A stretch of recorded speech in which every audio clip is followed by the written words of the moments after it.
in increased fraud claims. 3,600 new identity theft fraud cases were opened, and 1,100 were closed where we got some kind of resolution out of it. Data privacy processed about 5,100 telephone privacy complaints. So if you guys get those robocalls, want to hop on, send that complaint in. Again, we track all of that information. And it's really helpful at the end of the day in my job when we're going after the bad actors to have that information. So let's start at the top. What's going on in the cyber criminal world? You got the hackers. These guys are, you see them on TV, they're always wearing hoods and a dark room with a cool computer. A lot of times these guys are in foreign countries.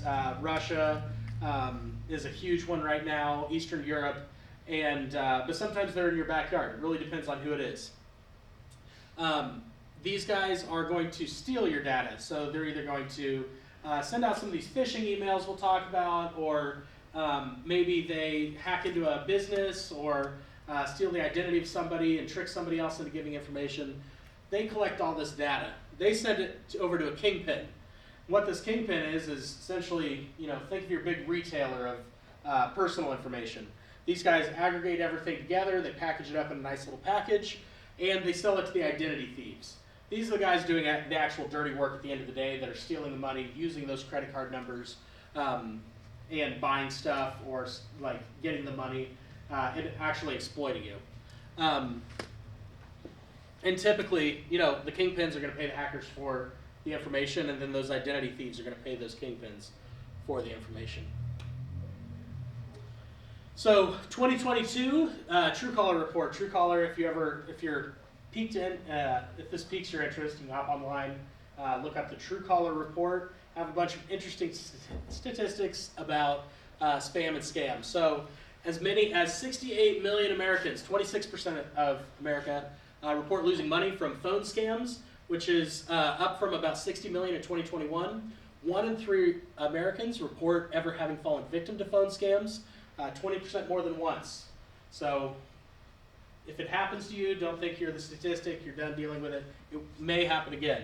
Of those who lost money, average reported loss was $577. So this is not a quick little scratch-off ticket. This is serious money, up from $500. And I believe the year before it was around $350.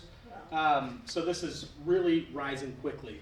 Robocallers duped about 61% of these people. So whenever you get that phone call, and sometimes it's an automated voice, sometimes they've gotten a lot better with the technology and it sounds like a real human and they can actually kind of reply to you. Those attacks, as we'll talk about, are cheap and easy for them to send out millions of phone calls, and it doesn't take somebody picking up the phone every time and dialing every number.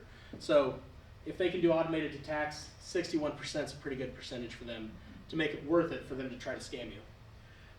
Money lost to scam calls in the past 12 months equates to about $40 billion, up from $30 billion the previous year. So again, there's some serious money to be made if you are a scammer. So what are they after? Your personal information. So think of your normal personal information, your name, date of birth, social security number, your address, your credit card numbers, your bank account information.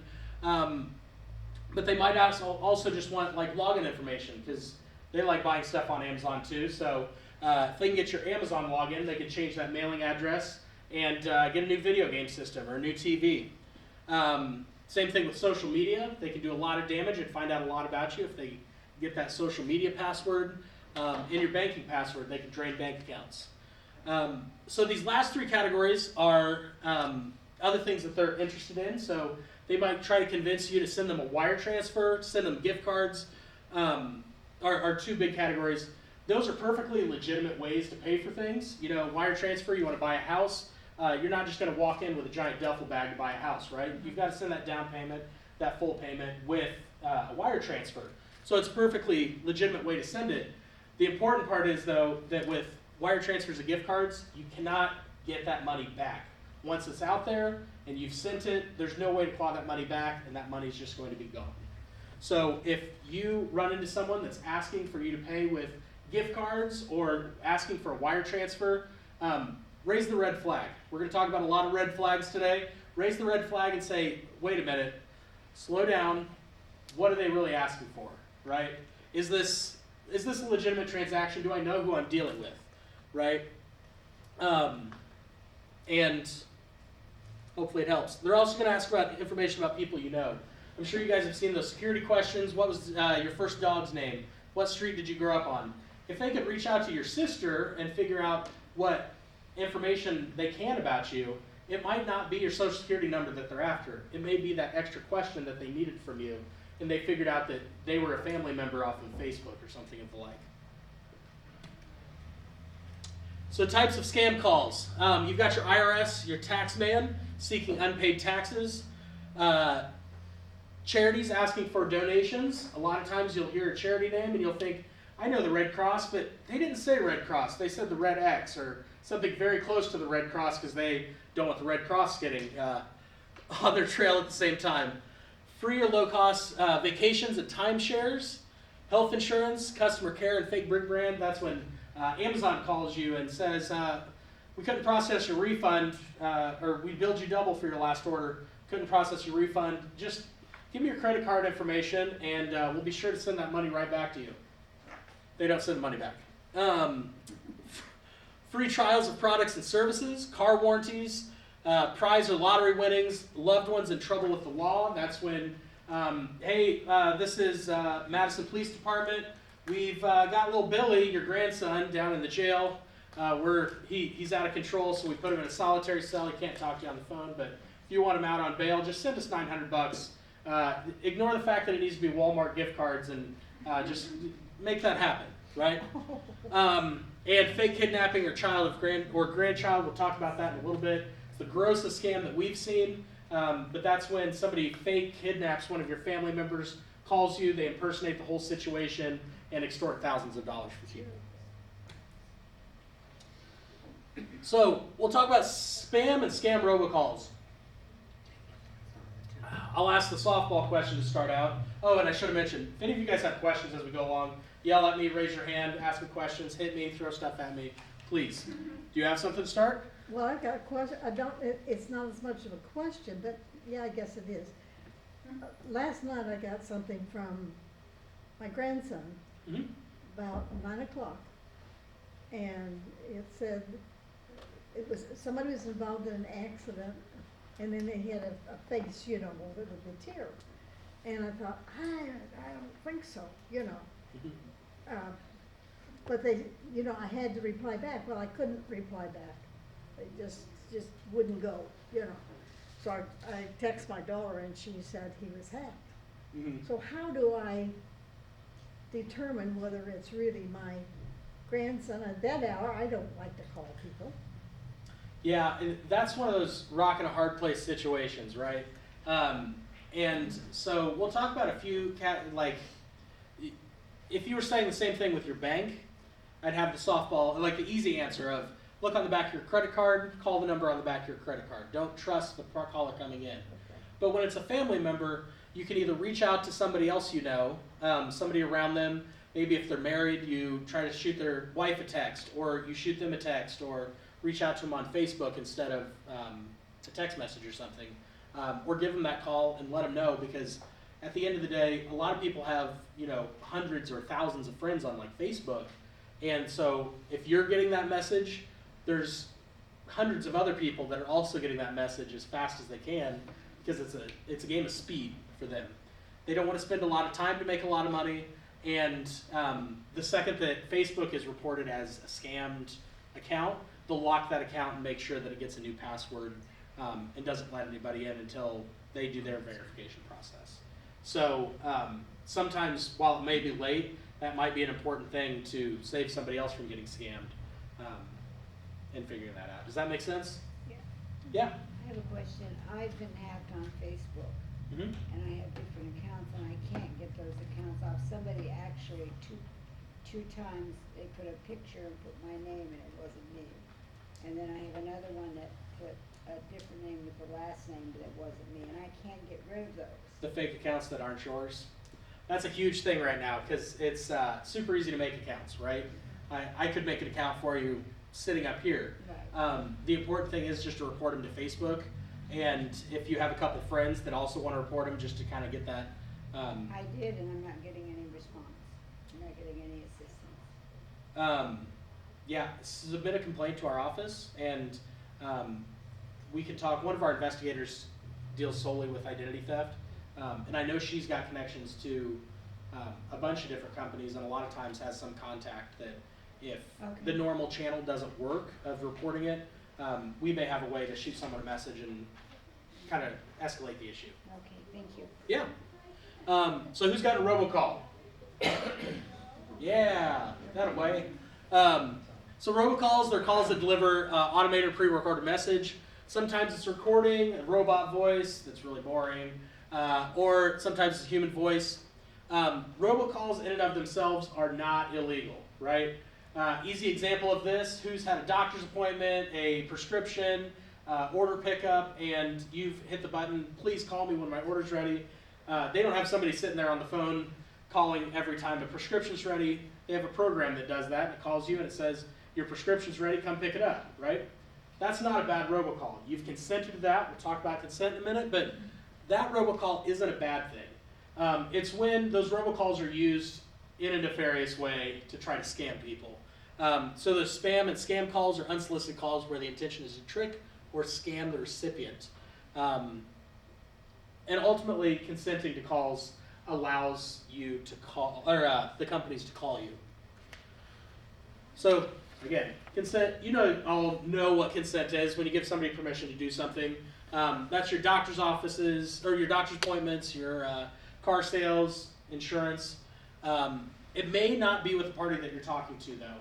One complaint that we get a lot in our office is Susie Q, she wanted to buy a car, so she hopped on Auto Trader or Cars.com or somewhere like that, and she wanted to buy that Chevy Cruze, so she put in there, I want to buy a Chevy Cruze, and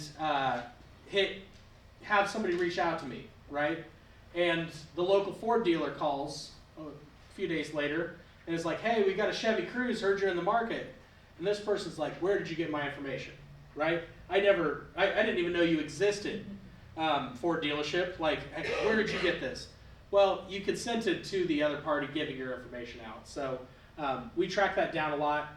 When you send a complaint and when you're giving out consent, really think about who you're giving it to, and make sure that you want whatever you're consenting to. So types of robocalls received by Americans, it's a little small.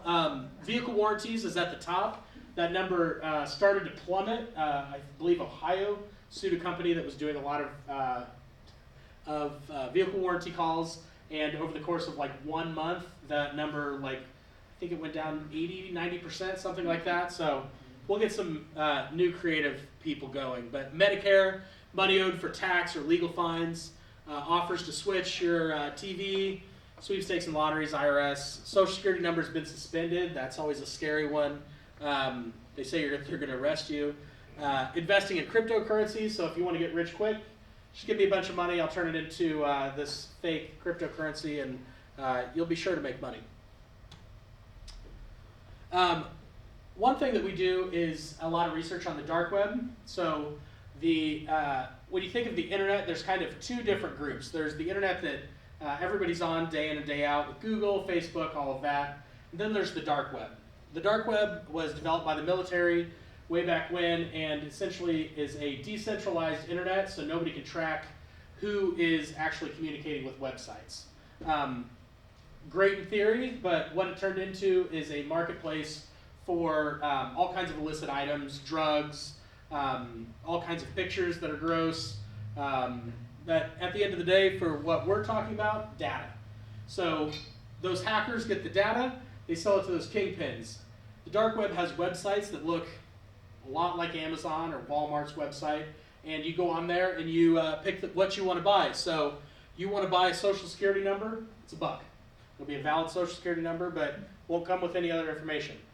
If you want to couple that with a driver's license scan and a utility bill, so you can actually open an account, get a loan, that kind of thing, $50 is about what you're going to run. Your FOLs, which is going to be your name, social security number, date of birth, address, your bank account information. They'll include a credit report so they know how high your credit score is. So a lot of times you'll see like 700 plus fulls. That'll be for all the information that you need to pretty much create a new identity. That's around $500. Credit card numbers, $30. Online banking login information is about $45. Driver's license scans, $25. Passport scans are less and dropping at $18. And active Amazon accounts are about $30. So it is not expensive for them, for those identity thieves at the bottom that are actually using this information to obtain the information. During the height of COVID, there was a ton of unemployment going on, and one of the big scams was they were coupling a identity with all the information needed for unemployment with the exact instructions of how to apply for unemployment. So it was a list of 1 through 20. It was all the questions that the state was going to ask you. It says answer yes for this, answer no for this, check, enter 10,000 for this number, and gave you the exact things that was the foolproof way to get approved for unemployment. That coupled with the identity and the instructions was $49.99 on the dark web. So, any questions at this point? Yeah, our office does monitor the dark web. We look a lot at the organized crime groups. We monitor those, look for companies that would be especially exploitive to Hoosiers, Indiana-based companies or large companies that would have a ton of Indiana people, because most of the time the companies know that they've been hacked, but some of the time they get hacked, all that information gets pulled out, and we have to be the one to break the bad news. I like showing this chart. So, I'm sure you guys have all heard it. Seniors are the #1 group to hit. They're the most gullible. They are the ones that are getting scammed. Look at how flat that line looks. On your left is going to be the number of scams. So if you're 19 and under, you're pretty low, and if you're over 80, you're pretty low. But in the middle, fairly even down the board. Everyone is vulnerable to getting scammed.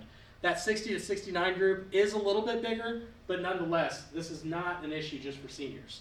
And the other thing that I like to show is that 30 to 39 group is actually losing more money even though they are scammed less. So if you've got grandkids that are telling you, like, Grandma, you're the ones getting scammed, tell them you're the suckers, right? So scammers are really good at what they do. It's their job. I'm going to say that over and over. I made this presentation right when the Colts got a new head coach. I don't know if any of you are Colts fans. This slide did not work out as well as I had hoped, because he did not do as well. But act like that's something really good. So what to look for if you get a phone call. If you are selected for a prize and they ask you to pay, there is no prize. One of the huge ones I saw the other day was a gentleman that had won a home gym. And it was I think they said $10,000 home gym. You've got to pay the taxes and delivery on it, and we will deliver your home gym. He had supposedly won it at Kroger, which he thought was a great deal. So he sent him, I think, like $1,100 or something for his $10,000 gym. Figured that he'd sell it as soon as it got delivered. He got both, he didn't get the gym, and he's out $1,100 now. You will not be arrested if you don't pay. So you're going to get a call that says, this is the IRS, and if you do not pay me immediately, $3,000, then we're going to bring a cop. There's a warrant for your arrest, and we're going to arrest you. Yeah? We honestly have had taxes. We have had, no, we haven't had this year. In the past, we've actually had the people on crime that they are coming after them right then. Yeah. They do honestly believe that. Yeah, and what I tell everyone, I've worked in government for a long time. I'm sure all of you have dealt with the government in one time or another. Government loves to send letters. They love to ask for forms. They love to really do their due diligence and take the time to do things right. Calling and begging for $400 is not how the IRS operates, and they are not a speedy bunch, if it's my experience. No, they're not. Yeah. On those robocalls, if I don't recognize that number and they don't leave a message, I block it Mm-hmm. all the time. Yeah, we'll talk about that in a little bit. When to pick up a phone call, because there's some strategy to that in how you do it. And again, wiring money, putting money on gift cards, cryptocurrency, so you'll hear Bitcoin, Ethereum, Dogecoin, those kind of things. Prepaid cards or cash reload cards, those ones that are like the gift card visas kind of thing. And money transfer apps like your Cash App, Venmo, and those kind of payment processes are not typical payment methods for companies or the government. So it's not that any of these things are bad ways to pay for things and go about your life and transact business. It's that we're looking for the red flag. So when it's a company that's like, we don't accept credit cards, we only accept Walmart gift cards, and you're not talking to Walmart, raise that red flag. Like, why does this place want Walmart gift cards, right? Why do they want me to go to my bank and wire them money instead of just giving them my credit card or sending them a check's probably not the best thing, but doing some normal kind of payment method. So be extremely cautious, and it's usually impossible to get your money back with wire transfers, gift cards, cryptocurrency, and the like. So what's the other thing?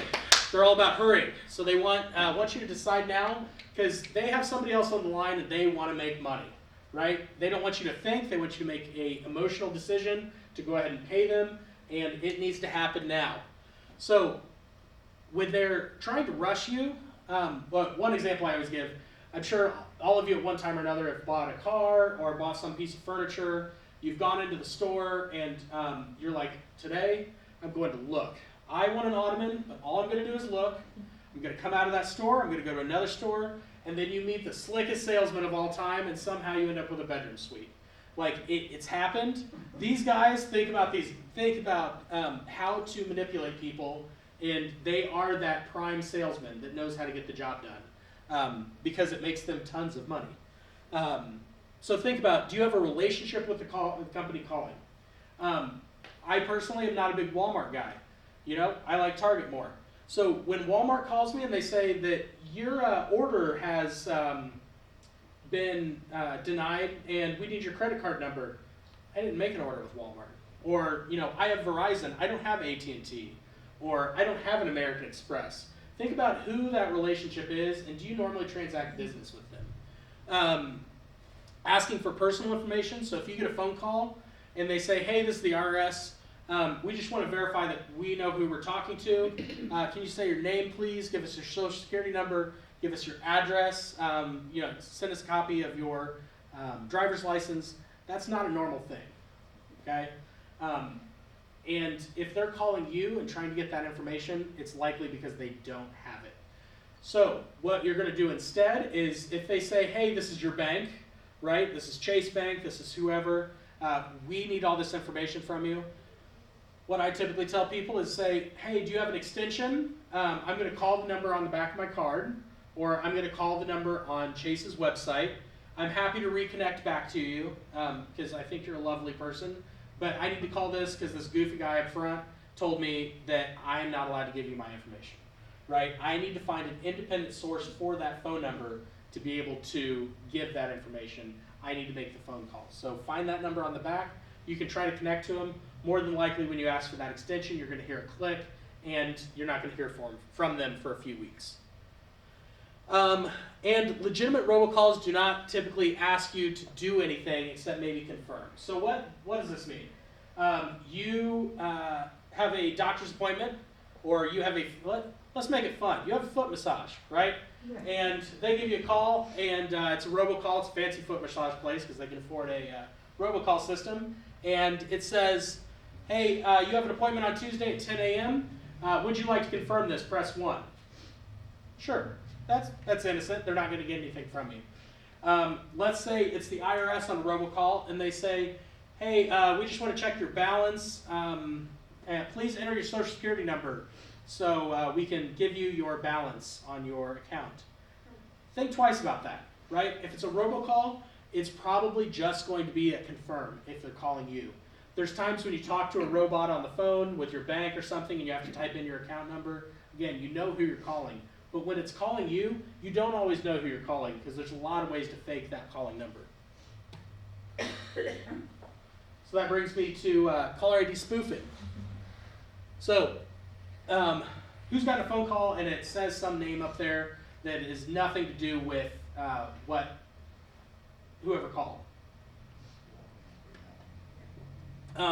My favorite are the ones that pop up as family members now. So it'll say dad or daughter or something like that. They spoof that name to make it look like someone you trust. Again, it's all about doing things quickly, and it's about building trust and making you act on your emotional responses. So raise that red flag again. Scammers are using this automated dialing software to make robocalls. So these softwares get set up, they load them with a list of phone numbers that could be millions of phone numbers long, and they just call numbers as quickly as they can. And as they call, if somebody finally hits 9 to talk to the representative because someone won a cruise, then it connects them to a real person in a call center. But that person doesn't have to wait on every single call. It's just when that 9 gets picked up. They decide what to display on the caller ID, so it could be what you want to see. And they can they can make millions of calls. So the other thing that's really popular is called neighborhood spoofing. So who's ever seen like a phone number that's 10 off of theirs or 1 off of theirs even? And it's that familiarity. Again, they're trying to make you comfortable and they're trying to make an emotional decision. So if that's a phone number that's really close to yours, you're thinking, why does that phone number sound familiar, right? I'm going to pick that up. Oh, this is a utility company. Yeah, I'll give you my credit card information. Neighborhood spoofing is a very, very common thing right now, and is one of the things when I'm filing suits against telecom companies that we say, okay, look at your list of called numbers and look at your list of calling numbers. Why do they match so closely all the way down? That should have raised a red flag with you that you were sending robocalls through your telecom company, right? A lot of companies like the buck instead of doing what they can to stop it. So should I pick up? It's difficult to tell if the person that's calling is legitimate. So one of the big things that I tell people is save your friends, save companies that you deal with, save your doctor's office, save your pharmacy, save that foot massage place, all in your phone, right? If you save them, when it pops up on your caller ID, it's going to say exactly who it is, and then you know that it is something that you want to deal with. I know a lot of companies have a lot of call-in numbers, but don't have a lot of call-out numbers. So what does that mean? If you deal with if your doctor's in a big chain of hospitals or doctor's offices, right?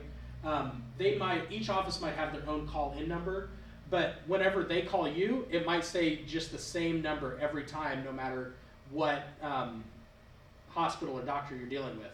Or maybe it's the same in that office or something. So save those numbers so you know it's a trusted number, especially if you don't want to pick up those calls and it's a number you don't know, so you just ignore it. They leave you a voicemail and they're like, hey, it's the doctor's office. And you're like, I wanted that appointment. I should have picked up. Let me save it for next time so I know that next time that's a safe number to pick up. Go online or contact your phone provider. See if they have spam. That's a fun word. Spam blocking options. I know like Verizon, AT&T, if you reach out to them, they all are trying to combat robocalling their hardest. They have a lot of programs that will just block all those calls or send them straight to voicemail if it's a number they recognize as a robocalling number. So reach out to them. A lot of those services, I think my Verizon plan includes it for free and it's turned on, so see if your plan has that. The device you have may have built-in call blocking options, so talk to your Apples and Android users especially. See if they have any built-in options, and the App Store has a bunch of apps. I never give out a recommendation on apps because the second that I do, they'll be breached or it won't work, and then you'll yell at me, and then I'll be mad. Know they exist, go online, look up reviews, try out some of those apps, find one that fits you well, and hope that it reduces that number of robocalls a little, or at least alerts you when it's on. A lot of them will say like spam likely because they've seen that calling number and other people have reported it as a spam. So that's a big thing. So there are 2 do not call lists you need to be on. Do not call.gov is going to be the federal list. Jot that down. And in.donotcall.org. So how these lists work is if you are doing legitimate robocalling or legitimate sales calls, you cannot call someone that's on one of these lists, right? With some certain exceptions, but you can't call anybody on these lists. So they're required to buy them from the feds, buy them from the state. These lists, they compare them against their list, delete all those that match up, and then they make their phone calls legally. Problem. You're going to come up to me afterwards and you're going to say, Casey, I've been on the federal do not call list, I'm on the Indiana do not call list, and somehow I've signed up for every do not call list I can find online. Why am I still being phone called? That's because scammers and scummy people are going to do whatever they want, and they're not going to follow the law. If they're trying to extort money out of you, they're not going to draw the line at the do not call list, unfortunately. So where does this help us? Go ahead and sign up. It may reduce your calls a little bit. You may not see anything. From the enforcement end of it, it's a very important tool for us. We need to know people that live in Indiana, right? And people are moving all the time, especially with cell phones, are keeping those out-of-state phone numbers. So it might not have an Indiana area code, right?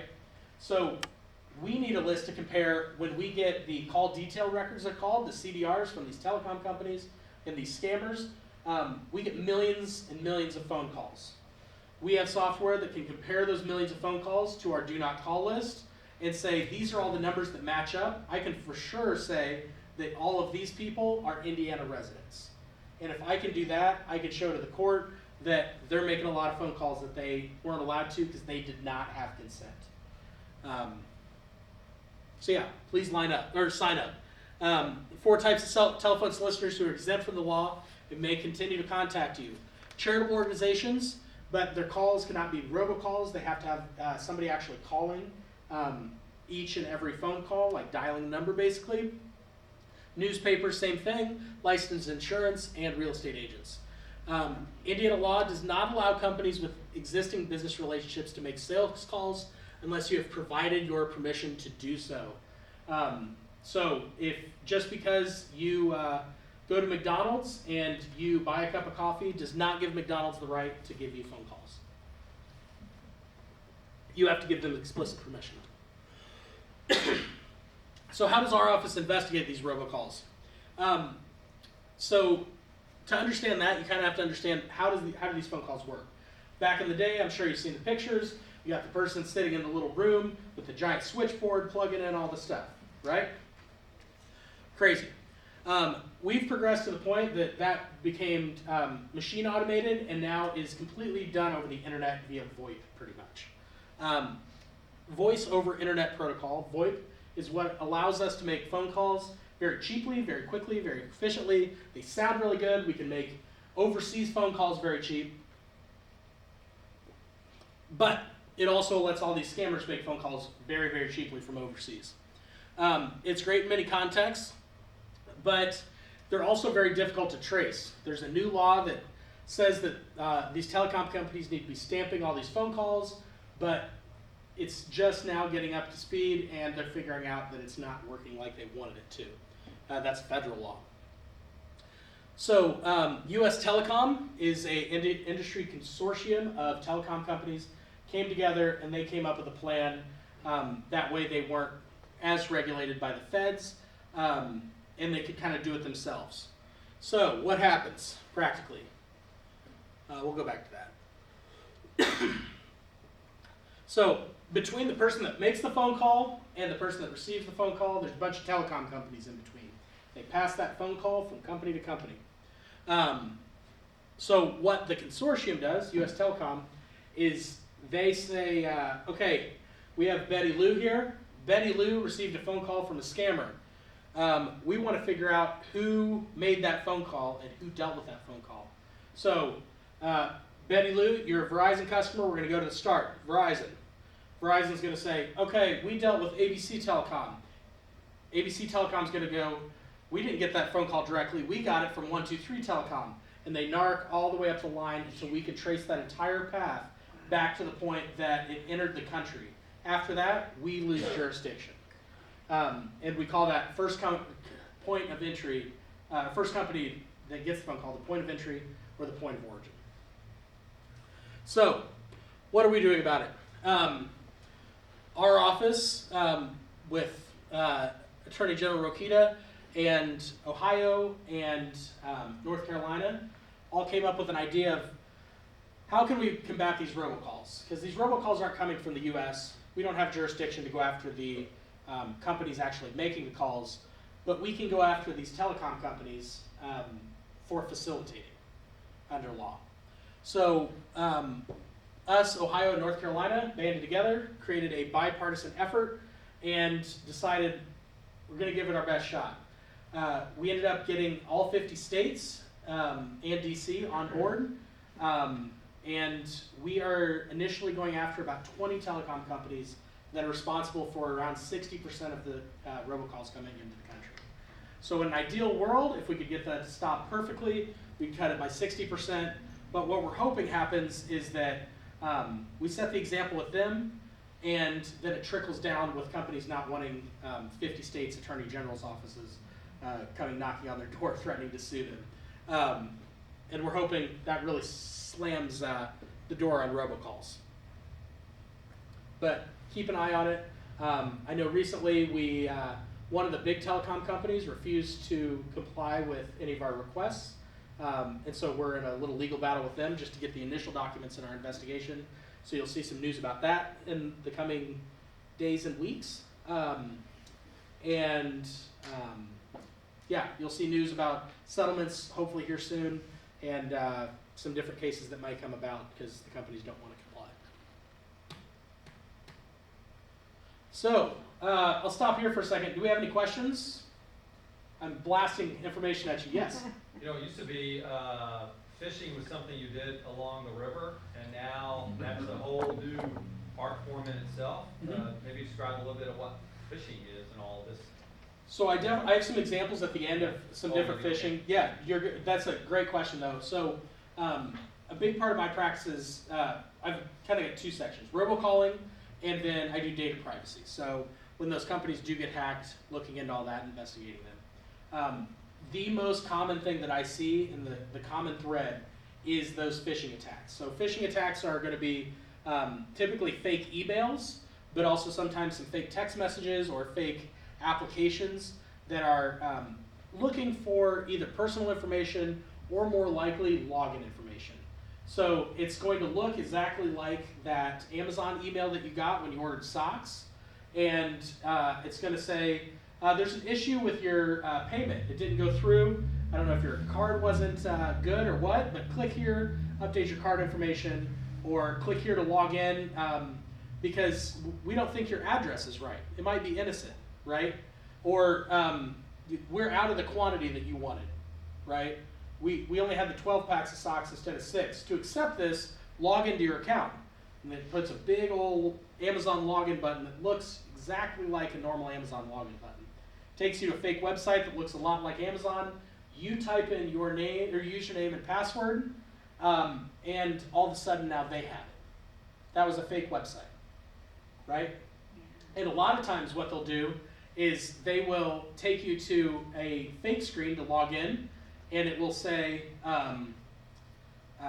log in here, and you click log in and it says invalid. But instead of taking you to another one of those pages, it'll take you just back to the real Amazon page because they have the information they need.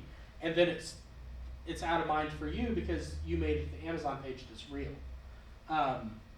Be mindful of that. When you're receiving information from anyone, that's your phone calls, your emails, what information am I giving someone reaching out to me, as opposed to, I'm going to go on my web browser to Amazon.com, or I'm going to call my bank, or I'm going to go to my bank's website.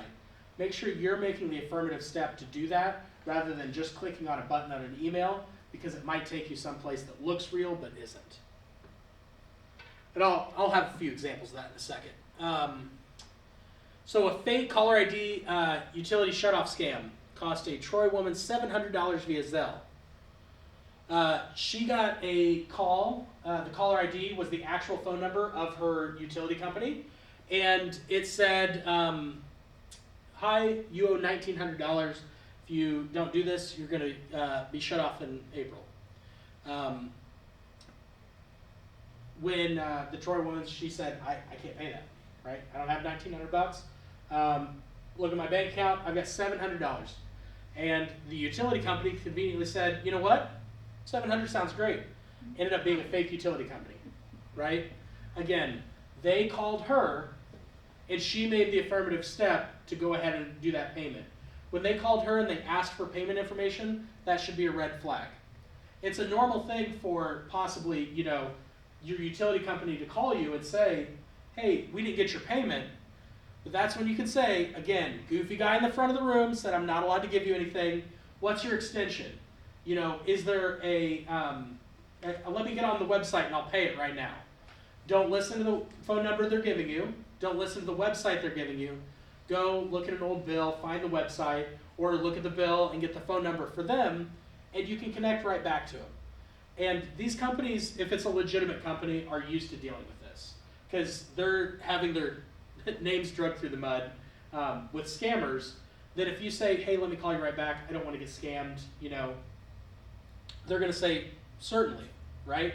They want to do legitimate business. It's the scummy people that will try to keep you on the phone and try to scam you and try to convince you that whatever they are is perfectly legal or legitimate or whatever it may be. So I can proudly say this next one I almost fell for. Almost, didn't do it. Did you receive a text message from yourself? This happened last April. There's my actual text message that I got. It's from me, right? My phone number was the sender. Wow. And when I saw it, I thought, you know what? I subscribe to Verizon. And Verizon, you know, if you subscribe to them, every month they'll give you a little like $2 gift card to Starbucks or like, you know, donate $1 to charity, right? You get a little token kind of thing if you log in the app. Thinking, oh, I paid my bill. Perfect. I got a gift. So maybe it's my time of the month to get my little $1 Starbucks gift card or something. I looked at the link and it just didn't look right. So then I Googled it and I looked and I went into the Verizon app and I didn't see anything in particular, and I saw this article that, did you get a text message from yourself? Verizon had a vulnerability that allowed a hacker to come in and figure out a way to send a text message on a big portion of their network to themselves. So just because you see a phone number doesn't mean you should trust it, especially if it's your own, right? This is the icky one that I was talking about, mentioned earlier. Eureka residents warned about fake kidnapping calls with females screaming. So what's generally going to happen is a really intense guy is going to call you in a big booming voice, and they're going to say, hey, we kidnapped your granddaughter, and as they're saying this, cue the background vocals of a woman screaming bloody murder. They want to sell this, they want to create the emotional response, they want you to act quickly. Somebody screaming in the background, just blood curdling, and they say, send me $10,000 right now, or you're never going to see your granddaughter again. Right? Kidnappings are fairly rare. They do happen, but are fairly rare. What I tell everyone is, if you get one of these calls, know that this is a known scam. It's happened in Indiana. It's gross, and these are the worst kind of people. I can stomach people scamming for a Amazon scam all day. I think they're awful people and they shouldn't do it, but when you get that emotion of like hurting family members in there, makes me sick. So if you ever get one of these, hop on your phone, talk to a loved one, say, hey, shoot my granddaughter a text message, see what's going on. Pray that they're sitting at Applebee's drinking $1 margaritas and they're just fine. Because the ones that we've seen of this have asked for very large sums of money that will not come back. Here's another one. Attorney General Rokita sues U.S. companies over robocalls. So this was Star Telecommunications in Evansville. They served as a gateway. Again, that first point of entry into the country for robocalls. For robocalls in India, Philippines, and Singapore. It was run out of a trailer in Evansville, not too far. Named two other California companies. They're accused of routing millions of robocalls to Indiana. Right? This isn't around the country. This is millions and millions of calls to Indiana. 3.1 million for Piratel. VoIP Essential were 1.5 million.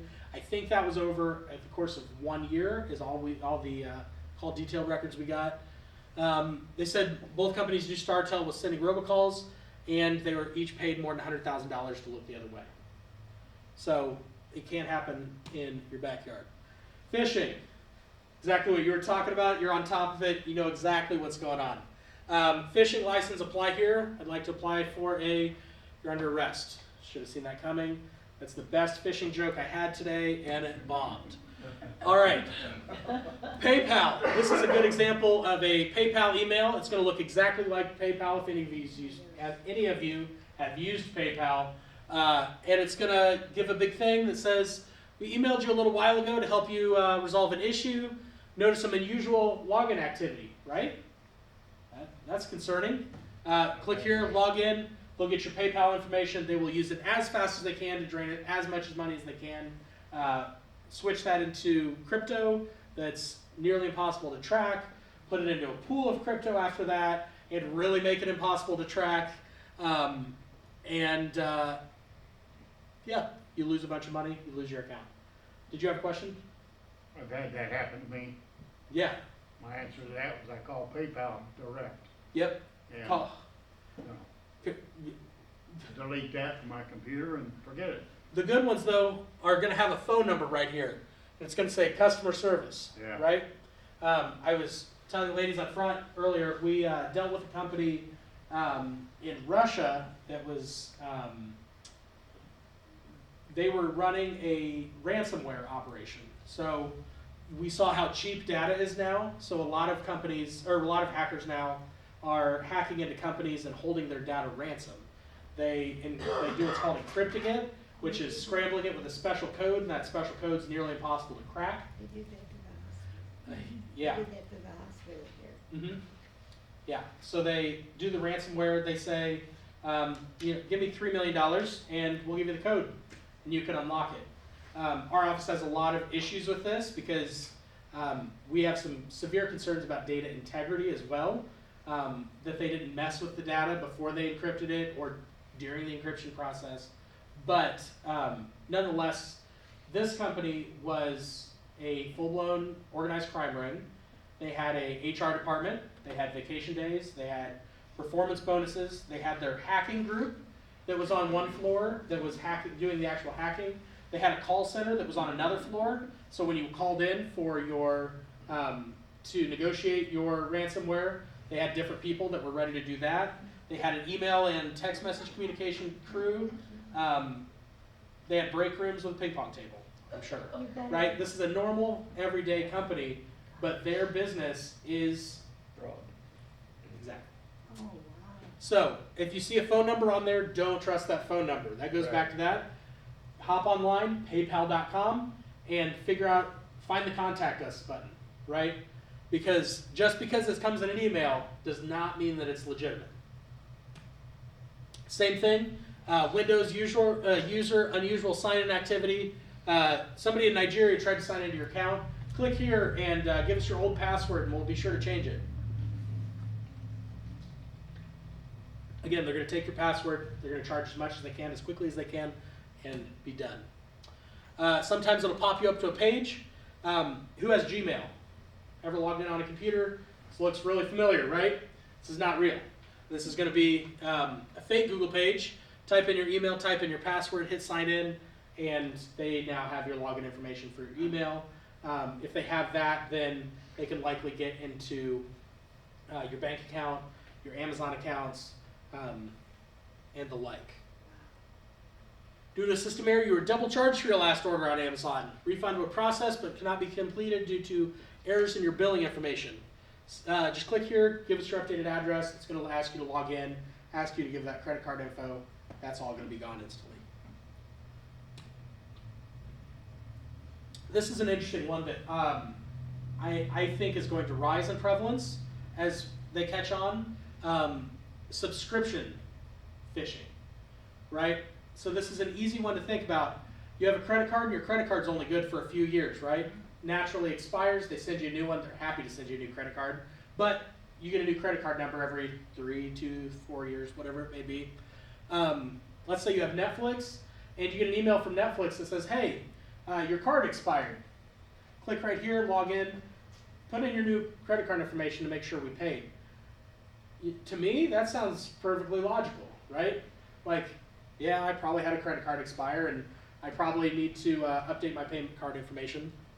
So I'm going to hop online and do that. Again, they're going to steal your information. I do some talks with police every once in a while, and this was one of my favorites. You have a traffic violation, you were speeding. Depending on how sophisticated the actor is, they can do geolocation or figure out where you are from social media, that kind of thing. They can figure out what's the biggest intersection near your area, right?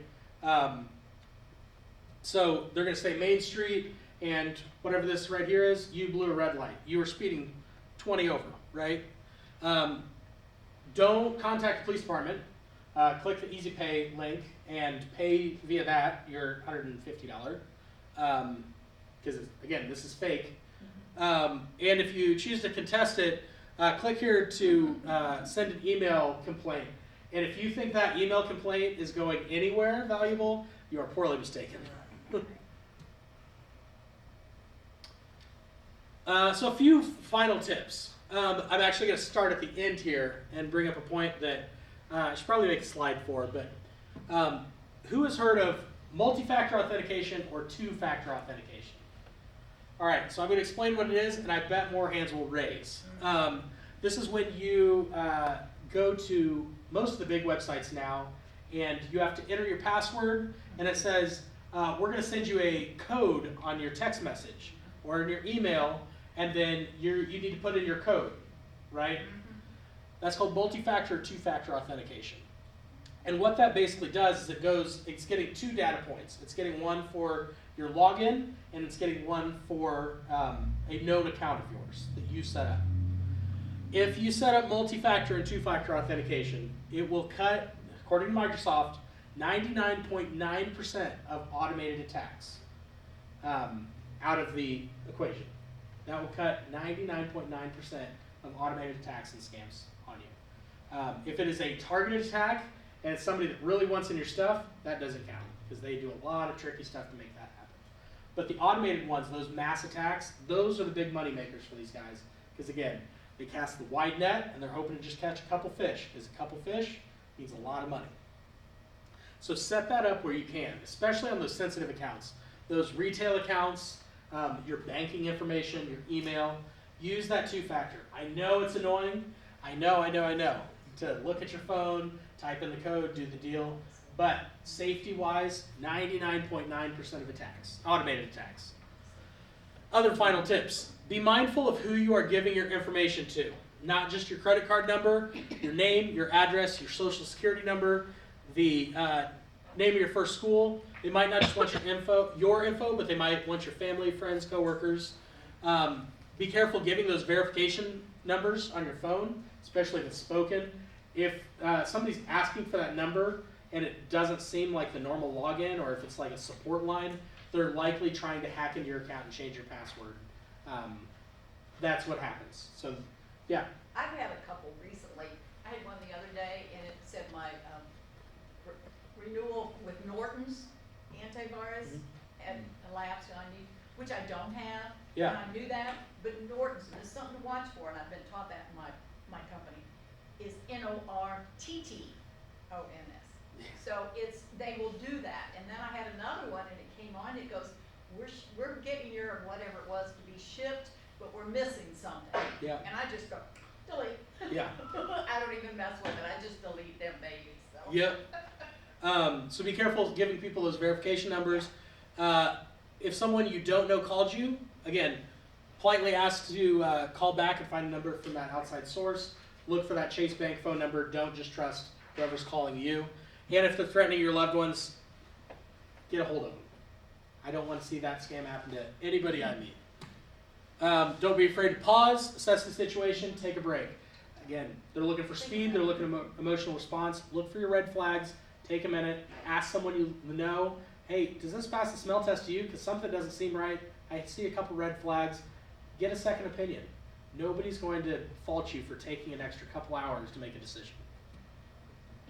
How to file a complaint, indianaconsumer.com. I believe I am out of time. indianaconsumer.com, you can hop on there. There's a online complaint, or if you want to give us a phone call, we will happily mail you a complaint.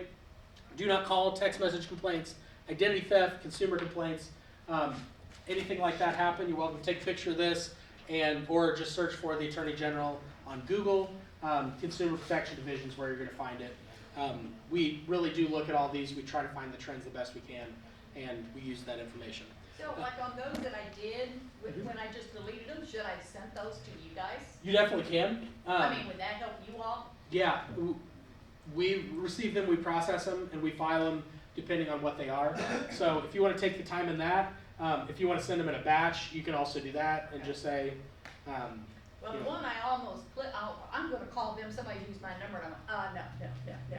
So it does take you, you have to really stop and think, it's like you Yeah. said, take your time, because I was getting ready to go for it, and I went, no. Yeah. And we talked about it at the beginning, indianaunclaim.gov. Yes, Hop on there, see if you are owed any money that is yours. We have tons and tons of money sitting in there.